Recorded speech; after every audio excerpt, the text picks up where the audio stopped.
നമസ്കാരം. മലയാളി വാർത്തയിലേക്ക് സ്വാഗതം. യുക്രൈൻ റഷ്യ പോരാട്ടം അവസാനിപ്പിക്കാൻ നയതന്ത്ര തലത്തിലുള്ള ഇടപെടലുകൾ നടത്തണമെന്നും ചർച്ചകളിലൂടെ പ്രശ്നപരിഹാരം കാണണമെന്നുള്ള നിലപാട് ആവർത്തിച്ച് കേന്ദ്ര വിദേശകാര്യമന്ത്രി എസ് ജയശങ്കർ. യുദ്ധത്തിൽ വലിയ നാശനഷ്ടങ്ങൾ സംഭവിച്ച ഗാസയിൽ ഏർപ്പെടുത്തിയിരിക്കുന്ന നിയന്ത്രണങ്ങൾ പിൻവലിക്കണമെന്നും അദ്ദേഹം ആവശ്യപ്പെട്ടു. ആസിയാൻ യോഗത്തിന്റെ ഭാഗമായി നടന്ന 14ാമത് ഈസ്റ്റ് ഏഷ്യ ഉച്ചകോടിയിൽ വിദേശകാര്യമന്ത്രിമാരുടെ യോഗത്തിൽ സംസാരിക്കുകയായിരുന്നു ഇദ്ദേഹം. ഇസ്രായേൽ പലസ്തീൻ വിഷയത്തിലും യുക്രൈൻ റഷ്യ വിഷയത്തിലും ഇന്ത്യയുടെ നിലപാടുകളാണ് അദ്ദേഹം ആവർത്തിച്ചത്. ഗാസയിലെ മാനുഷിക പ്രതിസന്ധി ആശങ്കയുണ്ടാക്കുന്ന വിഷയം തന്നെയാണ്. സംഘർഷം ഒഴിവാക്കി സമാധാനം പുനഃസ്ഥാപിക്കപ്പെടണമെന്നാണ് ഇന്ത്യ ആവശ്യപ്പെടുന്നത്. പ്രദേശത്തെ ജനങ്ങൾക്ക് ഇന്ത്യ സഹായങ്ങൾ കൈമാറുന്നത് ഇപ്പോഴും തുടരുന്നുണ്ട്. ഈ പ്രശ്നത്തിന്റെ പേരിൽ ചെങ്കടലിൽ കപ്പലുകൾക്ക് നേരെ ഹൂതി വിമതർ നടത്തുന്ന ആക്രമണങ്ങൾ അംഗീകരിക്കാനാകില്ല. ഇത് വളരെയധികം ആശങ്കയുണ്ടാക്കുന്നുണ്ട്. മേഖലയിലൂടെ കടന്നുപോകുന്ന കപ്പലുകൾക്ക് സുരക്ഷ ഒരുക്കേണ്ടത് അത്യാവശ്യമാണ്, ജയശങ്കർ വ്യക്തമാക്കി. പലസ്തീൻ അഭയാർത്ഥികൾക്കായി $2.5 മില്യൺ ആദ്യ ഗഡു സഹായം ഇന്ത്യ കൈമാറിയിരുന്നു. പാലസ്തീനിലെ UN റിലീഫ് ആൻഡ് വർക്കേഴ്സ് ഏജൻസിയിലേക്കായി $5 മില്യൺ ഈ വർഷം കേന്ദ്ര സർക്കാർ കൈമാറും.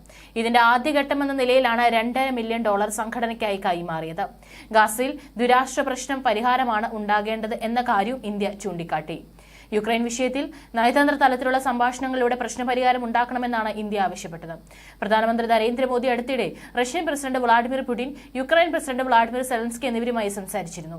ഇരു രാജ്യങ്ങളും തമ്മിലുള്ള പ്രശ്നപരിഹാരത്തിന് ഏത് രീതിയിലുള്ള ഇടപെടലുകൾ നടത്താനും ഇന്ത്യ തയ്യാറാണ്. ചർച്ചകളിലൂടെ ഈ വിഷയത്തിന് പരിഹാരം ഉണ്ടാകുമെന്ന നിലപാടിൽ ഉറച്ചു നിൽക്കുകയാണെന്നും ജയശങ്കർ സമൂഹമാധ്യമത്തിൽ കുറിച്ചു. അടുത്തിടെ പുടിനുമായി നടത്തിയ ചർച്ചയിലും സംഘർഷം പ്രശ്നപരിഹാരമല്ലെന്ന നിലപാട് പ്രധാനമന്ത്രി നരേന്ദ്രമോദി ആവർത്തിച്ചിരുന്നു.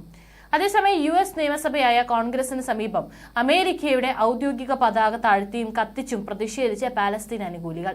പ്രതിഷേധിച്ചവരിൽ ചിലർ US പതാകയ്ക്ക് പകരം പാലസ്തീൻ പതാക ഉയർത്തുകയും ചെയ്തു. US കോൺഗ്രസിനടുത്തുള്ള യൂണിയൻ സ്റ്റേഷന് മുന്നിലാണ് ബുധനാഴ്ച പ്രതിഷേധം നടന്നത്. ഇവിടെ വെച്ചാണ് ഇസ്രായേൽ പ്രധാനമന്ത്രി ബെഞ്ചമിൻ നെതന്യാഹു കോൺഗ്രസിന്റെ സംയുക്ത സമ്മേളനം അഭിസംബോധന ചെയ്ത് സംസാരിച്ചത്. ഇസ്രായേലിനെ പിന്തുണയ്ക്കുന്ന US നയത്തിനെതിരെ പ്രതിഷേധിച്ച് നൂറുകണക്കിന് പേരാണ് ഇവിടെ തടിച്ചുകൂടിയത്. സംഭവത്തിൽ 6 പേരെ പോലീസ് അറസ്റ്റ് ചെയ്തതായാണ് റിപ്പോർട്ട്. ഹമാസ് അനുകൂല മുദ്രാവാക്യം വിളിച്ചെത്തിയ പ്രതിഷേധക്കാരുടെ വീഡിയോ സോഷ്യൽ മീഡിയയിലും വൈറലായിരുന്നു. ഇസ്രായേൽ വിരുദ്ധ മുദ്രാവാക്യങ്ങളും പ്രതിഷേധക്കാർ മുഴക്കിയിരുന്നു. യൂണിയൻ സ്റ്റേഷന് മുന്നിലുള്ള അമേരിക്കൻ പതാക താഴ്ത്തിയാണ് ഇവർ പതാക കത്തിക്കുകയും തലസ്ഥാനത്ത് പലസ്തീന്റെ പതാക ഉയർത്തുകയും ചെയ്തു. നെതന്യാഹു കോൺഗ്രസിനെ അഭിസംബോധന ചെയ്ത് സംസാരിക്കുന്ന സമയത്ത് നഗരത്തിന്റെ വിവിധ ഭാഗങ്ങളിൽ പ്രതിഷേധവുമായി ആളുകൾ തെരുവിലിറങ്ങിയിരുന്നു. നെതന്യാഹു താമസിച്ചിരുന്ന ഹോട്ടലിന് മുന്നിലെത്തിയും ചിലർ മുദ്രാവാക്യം വിളിച്ചു.